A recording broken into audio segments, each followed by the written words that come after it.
Hello guys, welcome to my channel study art with Deepa. आज मैं फिर से आपके लिए एक आर्ट की नई थ्योरी लेके आई हूँ। इसके पहले मैं भी बहुत सारी थ्योरी लाई थी और इसके मैं पहले आपके लिए वीडियो भी लाई हूँ कि किस तरह से मैं वीडियोस बनाती हूँ। तो आपने अगर वो नहीं देखा है तो देख लीजिएगा। तो आज मैं आप सब के लिए ईरानी चित्र शैली आर्ट के स्टूडेंट्स के लिए भी लाई हूँ मैं ईरानी चित्र शैली। और जो थ्योरी पढ़ना चाहते हैं, हमारे इतिहास के बारे में जानना चाहते हैं, कैसे हमारे कला कहाँ कहाँ से आई, वो भी पढ़ सकते हैं। तो चलिए क्लास स्टार्ट करते हैं ईरानी चित्र शैली। ठीक है, तो पहले हम देखेंगे कि ईरानी चित्र शैली का जो जन्म है, ईरानी कला का जन्म समरकंद व हिरात में हुआ था। ठीक है, तो कहाँ हुआ था ईरानी शैली का जन्म? तो कहाँ हुआ था? समरकंद व हिरात में। ठीक, और 15वीं शताब्दी में फारस की कला तैमूर वंश के संरक्षण में फली फूली। ठीक है, कितने शताब्दी में? 15वीं शताब्दी में फारस की जो कला थी, फारस की कला तैमूर वंश के संरक्षण में फली फूली। ठीक है, और फिर तैमूर का पुत्र है शाहरुख, स्वयं कवि था। ठीक है, तैमूर का पुत्र क्या था? शाहरुख। वो स्वयं एक कवि था और उसने अपने दरबार में कवियों एवं चित्रकारों को आश्रय प्रदान किया था। किसने? तैमूर का जो पुत्र था शाहरुख, वो स्वयं भी कवि था, इसलिए अपने दरबार में उसने कवियों एवं चित्रकारों को आश्रय प्रदान किया था, रहने की जगह दी थी। उसके समय में ईरानी कला उच्च स्तर पर पहुंची। किसके? शाहरुख के समय में ईरानी कला जो है वो उच्च स्थान पर पहुंची। ईरानी कला में बेहजाद व शाह मुजफ्फर प्रमुख चित्रकार थे। तो ईरानी कला के प्रमुख चित्रकार कौन हैं? तो बेहजाद और शाह मुजफ्फर। ठीक है, इन दोनों का नाम आता है। जिनमें से बेहजाद को सर्वाधिक उत्कृष्ट चित्रकार माना जाता है। किसको सबसे सर्वाधिक उत्कृष्ट चित्रकार माना जाता है? तो बेहजाद को ईरानी शैली का सबसे उत्कृष्ट चित्रकार माना जाता है। ठीक है,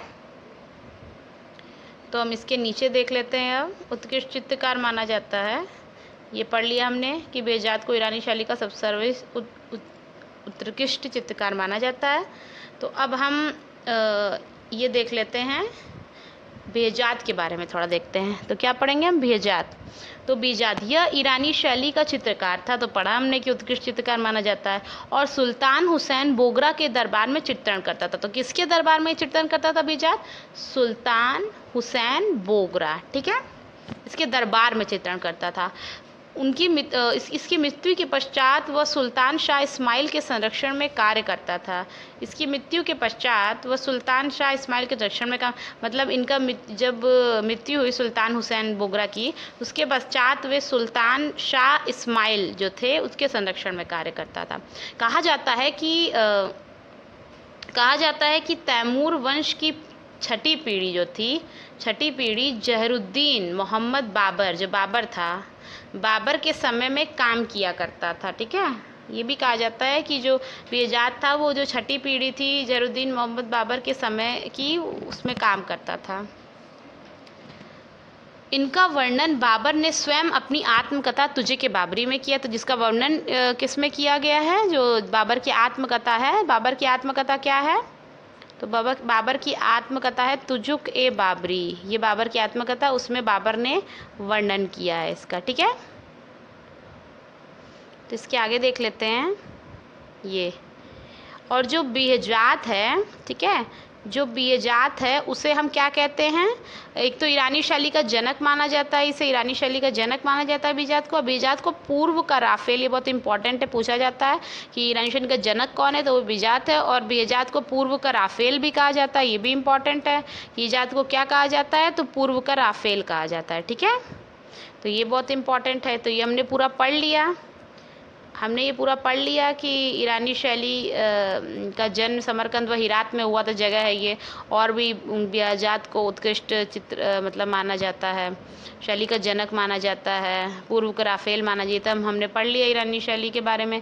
अब हम ईरानी शैली की विशेषताएं पढ़ेंगे, कुछ की ईरानी शैली की जो क्या क्या विशेषताएँ हैं। ठीक है, तो चलिए अब हम ईरानी शैली की विशेषताएँ देखते हैं।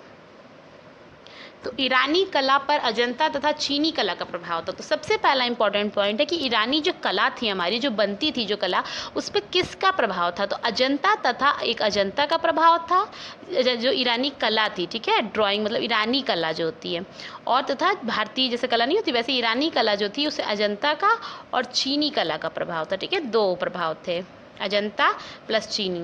और इस्लाम धर्म में आकृतियों का निषेध मतलब मना होता है, इस्लाम धर्म में आकृतियों का निषेध होने के कारण आकृतियाँ नहीं बनाई जाती। सूक्ष्म अलंकरण की परंपरा ईरानी शैली में विकसित, सूक्ष्म अलंकरण होता था ईरानी शैली में, ठीक।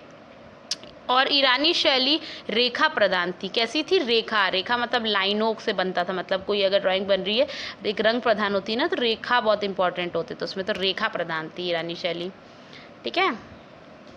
और इसमें बारीक रेखाओं का प्रयोग अधिक हुआ है, बहुत मतलब डिटेल लाइनिंग बनी है, ठीक है, बारीक रेखाओं का प्रयोग हुआ है, ऐसे ऐसे बारीक रेखाओं का प्रयोग अधिक हुआ है तथा अधिकांश रेखाएं कोड़दार बनाई गई, कोड़दार रेखाएं बनाई गई हैं इसमें, ठीक है।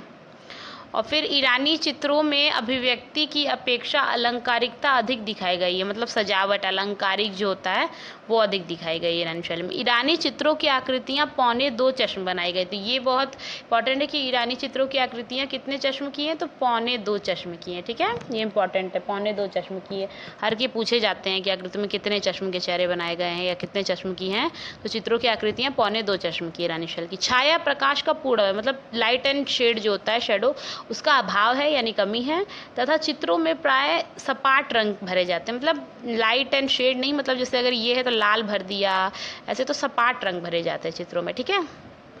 हाशिया चित्रण ईरानी शैली की देन है। जो हाशिया चित्रण हमारा होता है वो किस शैली की देन है? तो इम्पॉर्टेंट है बहुत ज़्यादा कि हाशिया चित्रण किस शैली की देन है, तो ईरानी शैली की देन है हाशिया चित्रण, ठीक।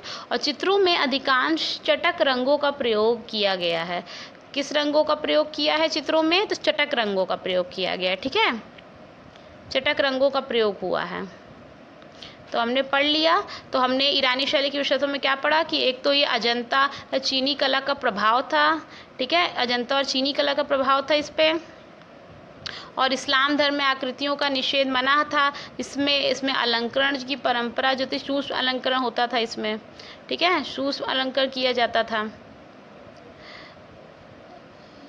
और ईरानी चित्र शैली रेखा प्रधान थी, इसमें बारीक रेखाओं का प्रयोग अधिक हुआ है, ठीक है, अधिक कोड़दार रेखाएं हैं, चित्रों में अभिव्यक्ति की अपेक्षा अलंकारिकता है, 2.25 चश्म जो चित्रों की आकृतियां बनाई गई, छाया प्रकाश का अभाव है, सपाट रंग का प्रयोग हुआ है, हाशिया चित्र ईरानी शैली की देन है, और चित्रों के अधिकांश चटक रंगों का प्रयोग हुआ है, ठीक है।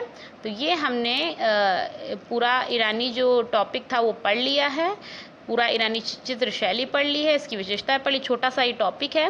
तो मुझे लगता है मैंने जो आज आप लोग को ईरानी शैली के बारे में पढ़ाया, उसके बारे में कौन सा बीजाज जैसे इंपॉर्टेंट चित्रकार के बारे में, चाहे उसकी विशेषताएं क्या क्या विशेषताएं थी वो, तो ये मैंने आपको अच्छे से बता दिया है। मुझे लगता है आप सबको समझ आ गया होगा। आगे मैं और टॉपिक लेके आऊँगी इसके आगे का, तो कल मैं इसके आगे का लेके आऊँगी, तब तक आप ये पढ़िए और इसे नोट कर लीजिए। मुझे लगता है ये आपको अगर अच्छा लगा तो मेरे चैनल सब्सक्राइब करिए आगे और वीडियोज़ के लिए। तो thank you so much for watching.